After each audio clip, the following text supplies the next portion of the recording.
Meksa ingsun lakune stangaya wara kelawan mekak hawa kang dur angkara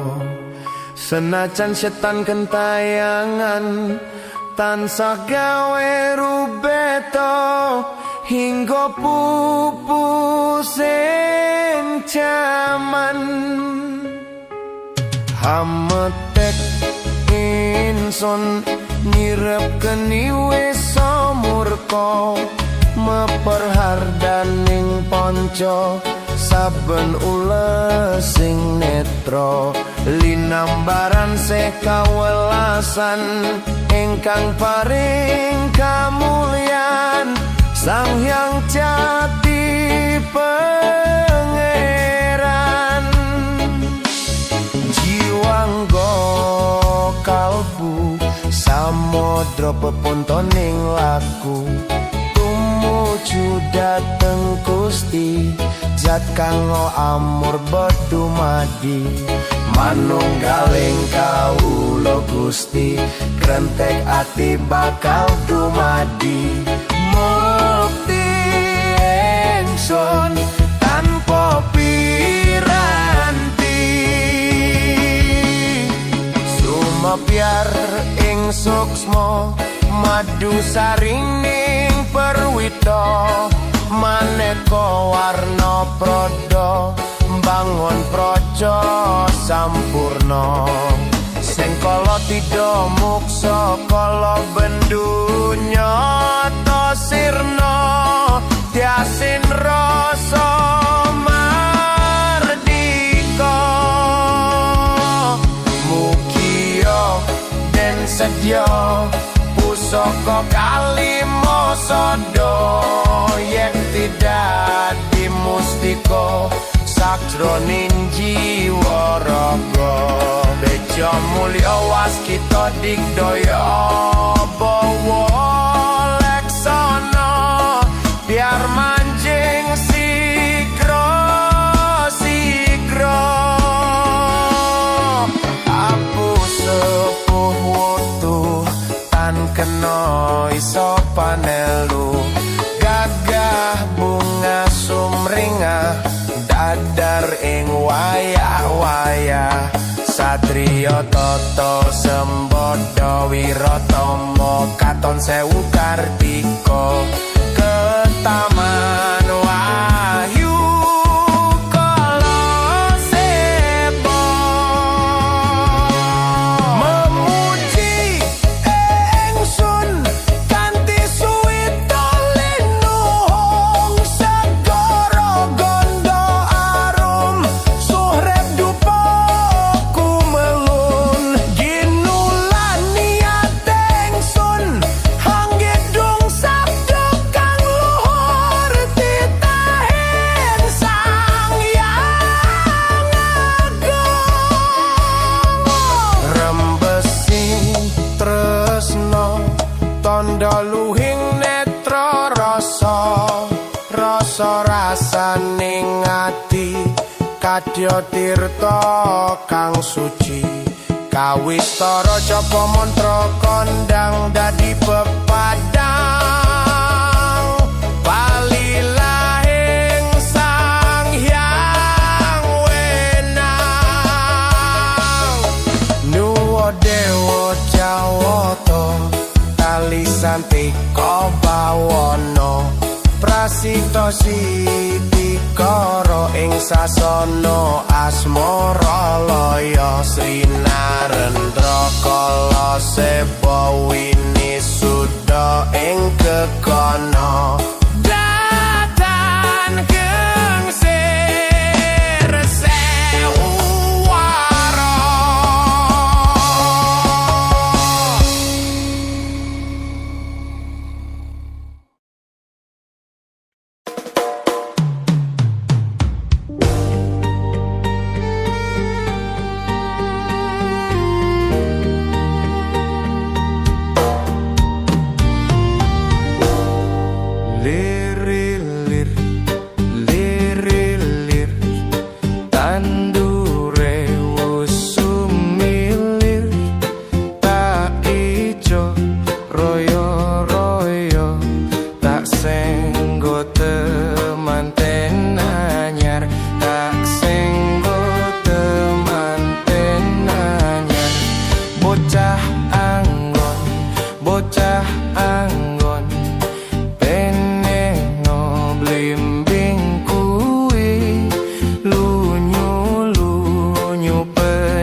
surak oh surak iyo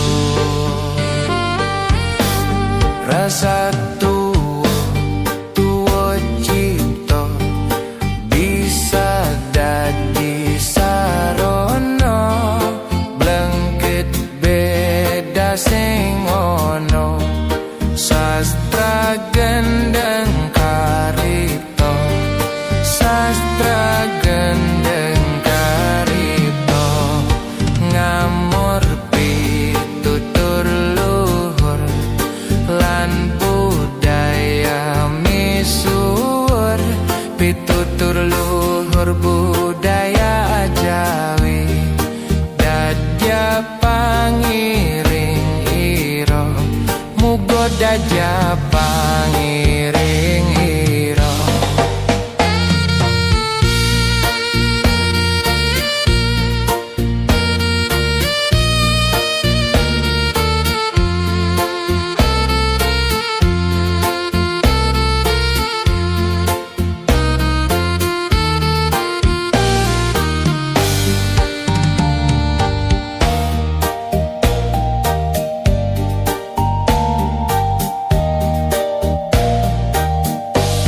aku ngemol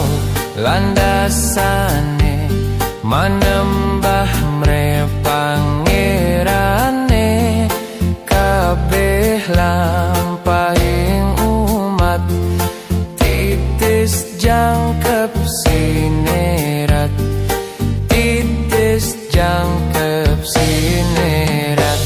manembah mring pangerane kabeh lampahing umat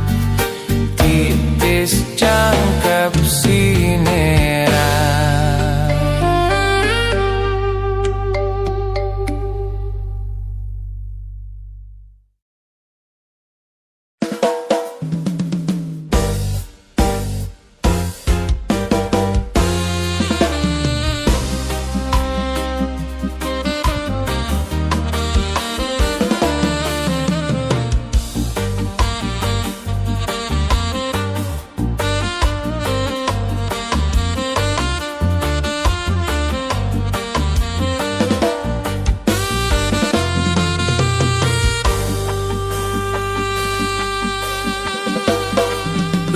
lengser wengi sepi durung bisa nendro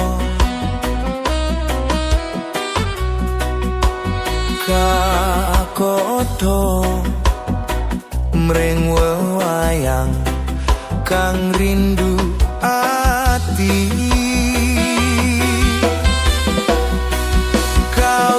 kawitane mong sembrono njur kulino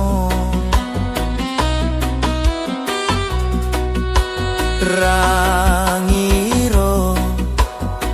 yen bakal luke tresno nanging dur tibane aku dhewe kang nemahi nandang bronto kadung loro sambat-sambat sopo rina wengi sing tak puji aja lali janjine muga bisa tak ugemi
balik mrebes mili,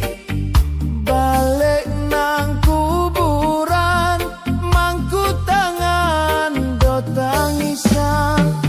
Sholli wa salim daiman al-ahmada, Sholli wa salim daiman al-ahmada, wal ali wal asyafi man qad wahada, wal ali wal asyafi man qad wahada. Kabeh coto menangge anak turunanku, kowe ora wirang padha mangan tinggalku. Lamun aku bisa balik ning alam donya, bakal tak ringkesi donyaku sing isih ono. Sholli wa salim daiman al-ahmada, Sholli wa salim daiman al-ahmada.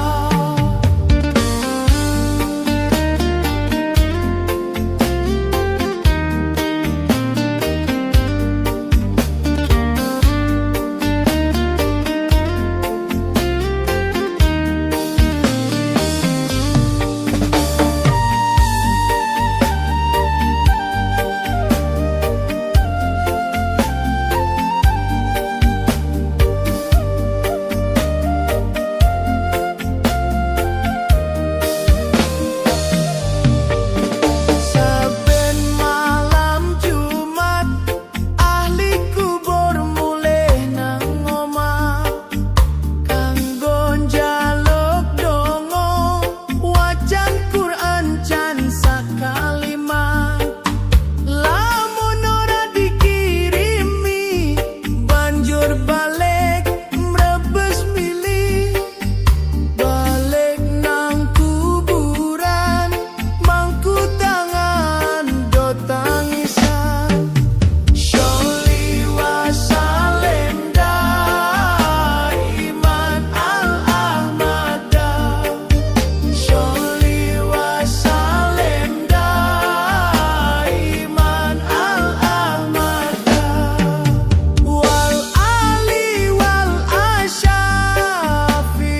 man qad wahada, wal ali wal asyafi man qad wahada. Kabeh coto menangge anak turunanku, kowe ora wirang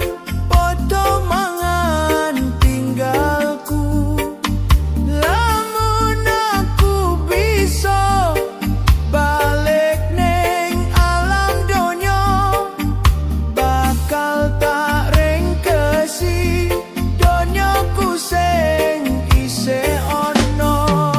Sholli wa salim daiman al-ahmada, Sholli wa salim daiman al-ahmada.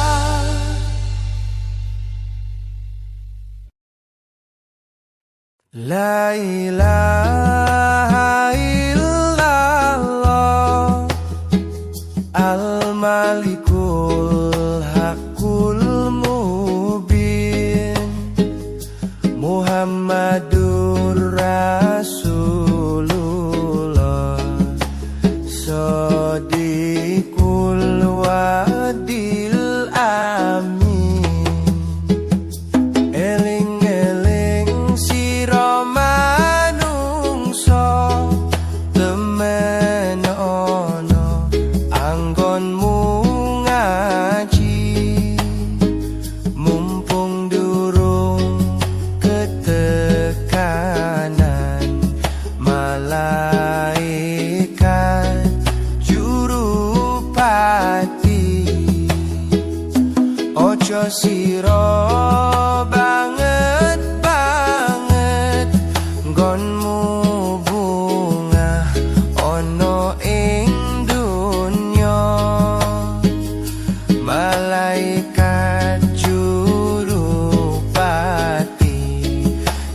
lirak-lirik marang sira panglirike malaikat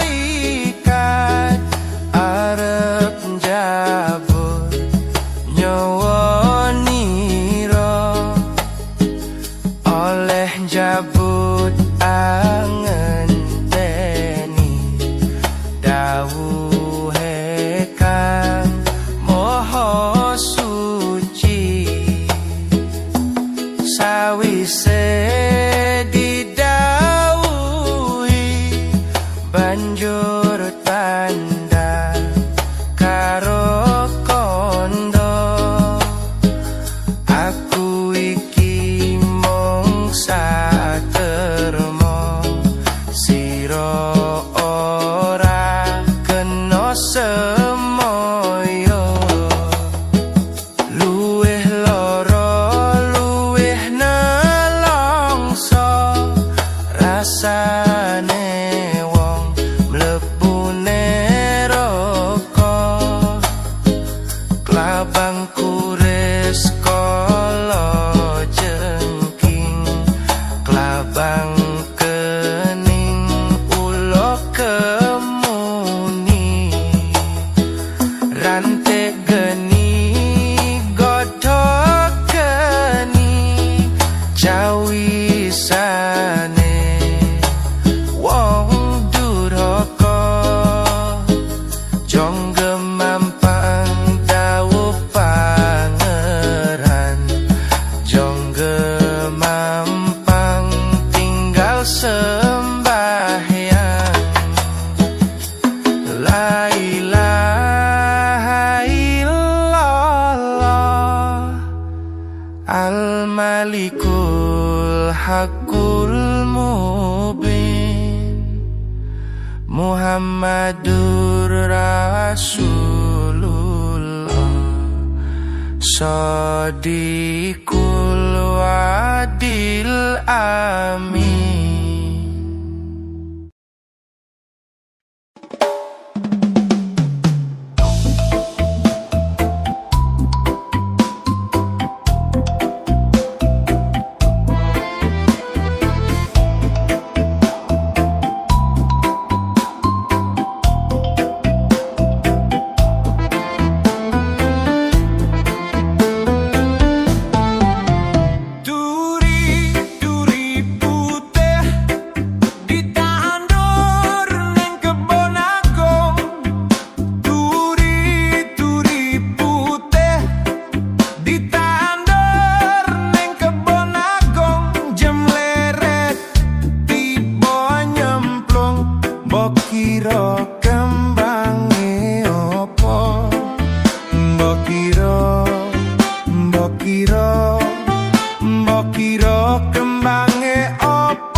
tegese guru iku kuku uga ditiru.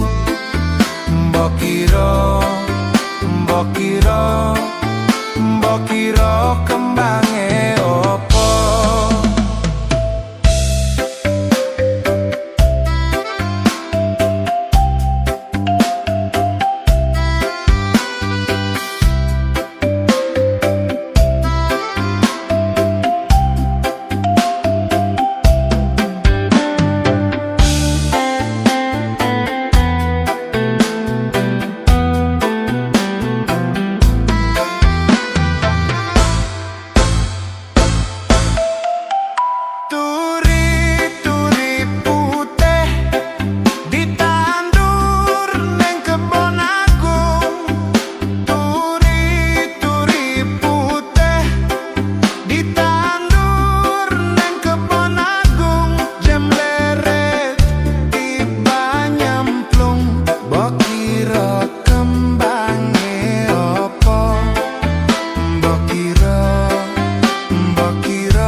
Mbok kira kembange opo?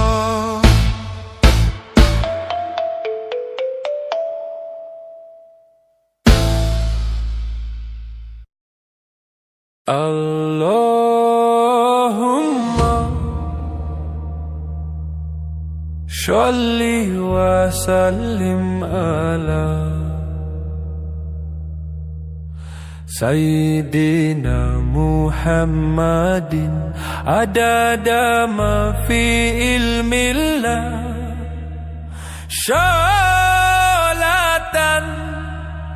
daimatan bidawami mulkillahi sholatan daimatan bidawami mulkillahi.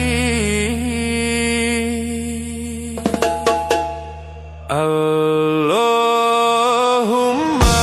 sholli wa sallim ala Sayyidina Muhammadin adada ma fi ilmillah sholatan daimatan bidawami mulkillahi sholatan daimatan bidawami mulkillahi.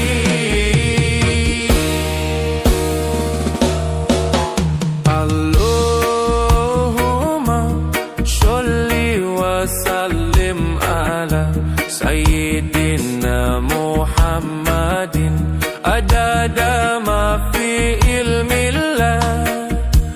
sholatan daimatan bidawami mulkillahi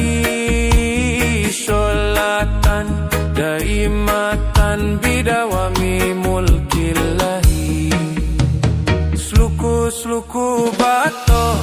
batok ilo siromo menyang solo le oleh payung muto sluku batok ilo siromo menyang solo le oleh payung muto makan telolo loba wong mati ora obah yen obah medeni bocah yen urip golek duit makan telolo loba wong mati ora obah yen bahme